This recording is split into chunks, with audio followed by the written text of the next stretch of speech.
Hi, thanks for purchasing this video lesson plan. The resources available to you are this video, which documents how I approach this topic in class, and our website, www.mondokio.com, which allows your students to consider how major news sources all over the world cover the same topic differently. You'll find this topic in the lower right-hand section of mondokio.com. So, let's introduce the topic today. Veil ban in France continually causing tension. In France, as of April 2011, full-face veils are banned. The veils are part of the traditional Muslim culture for women, but Muslim women in France are forbidden from wearing them.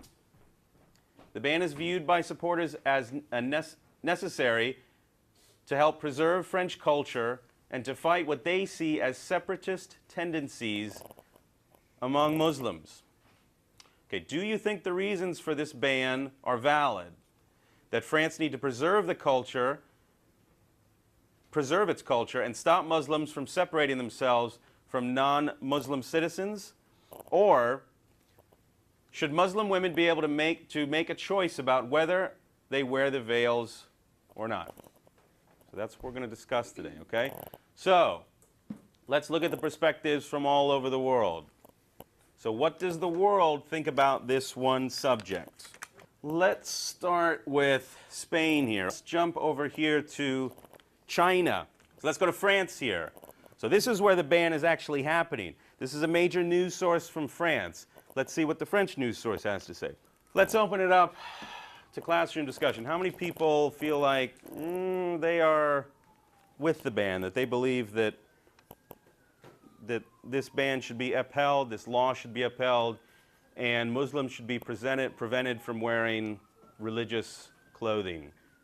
Anybody feel that way? Okay, how many people feel that you should be free to wear whatever you want to wear? Okay. Okay. Okay. Emily, why do you think that's the case? So Emily brought in another example of a religion that, what did you say, the Amish that grow beards. Okay, so this is a similar sort of situation. Who else has an idea? I just feel like we're going to be ourselves if we aren't able to express what we wear. Uh-huh. Uh-huh. So you think it's important to be able to, you feel like it's important to be able to wear what you want to wear? Okay, very good. Thank you, Tommy. Yeah, come on. In a way, France has like a good point because like wearing the veil kind of does separate you from the rest of like, French culture. And, like, you can still be Muslim without the veil, but even though it's very important to the culture, like and like they're being fair with because they're gonna do it to the Jewish and the Muslim. Like they're being fair across the board. Like they couldn't just have like with the Muslim and with the Jewish. So good point. That's a good point. That's France. Interesting. Interesting.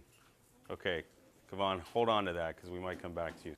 Does anybody else? I think Kavan was the only person that sort of argued for the ban, or at least understood kind of the reasoning behind the law. Does anybody else agree with Kavan? Kavan's all out on his own, showing big courage today. That's good. Who wants to take the hot seat today? Anybody?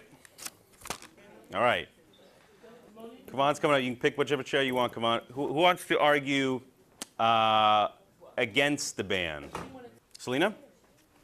Come on up. So we're going to get started here.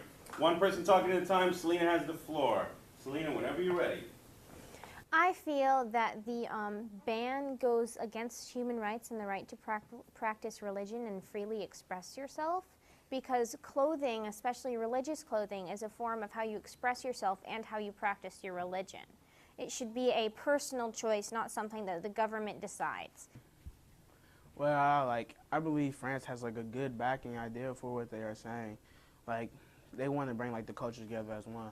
Also, to stop like the men forcing like their women to wear the veil, because some women may not want to wear the veil, but by being forced by the men, they have to. But with the law, they can't be forced no more. So they, in a way, they are reaching their own freedom through the law. Also, like they're being fair with the law too by saying the Jewish also can't wear the yarmulke, even though it's a sign of religious freedom. Like they still have the right to be Jewish. They're not taking away their religion. They're still letting them be choose freely of their religion. So I believe like the law is kind of fair, but yeah. Very good, very good. Good use of supporting your argument with evidence. So let's bring it back out here. Do you guys think we can help one side or another? Who could make it stronger? Emily? In a way, they only said specifically that you couldn't wear it in outside places. They didn't say you can wear it at home. You can practice your religion in your own space, you know. Nobody else sees, no one sees, no one hears, you know. So that would be evidence for Devon's son? Devon. Yeah, okay. I completely agree with her, and like when it comes to being able to like express it and like show it, because like if you believe it, you want other people to know too, and also like if you're a Muslim in France, which is like 8 to 10% of people are, you want to know other people that are instead of just your family inside your home. So you'll have friends that believe the same thing, and in that way you're kind of shut off from knowing because you all have to look the same as everyone else. Very good. All right, now, let's do closing arguments, and then we'll have a quick vote afterwards. Since Selena went first, Gavon, why don't you go first this time? Like, I understand, like the ban, because, like, to touch on what Malika just said about, like, the charter school, like, even though, like, you all have to, like, just wear the same thing, it doesn't, like, limit, like, your individualism or, like, your creativity. Like, you're still, like, a unique person. Just because they can't wear the veil doesn't mean, like, their Muslimness is being limited. Like they're still able to be Muslim and still able to meet up with other Muslims, like at a mosque and everything. Like, they're not limiting, like, the Muslim activity. Like, they can't go to mosque or nothing like that. They're just limiting, like, what they're wearing. They're doing the same thing for, like, the Jewish yarmulke and everything. I would like to point out that telling people they can't wear whatever they want to is a form of discrimination first. I would like to do that. And then I would also like to point out that with things like school dress code or work dress code, that stops at a certain point. It's not every single day of the rest of your life, which is what they're doing in France. Very good, very good. Very good. All right, so let's take a vote. How many people are against the ban? Raise your hand. How many people are against the ban? So agree with Selena. How many people are for the ban and agree with Kavan? Wow, good job, Kavan. You convinced a lot of people. All right, it's pretty close, pretty close. Neutral on the side, right? All right, thank you guys, thank you guys. All right, you guys did a great job.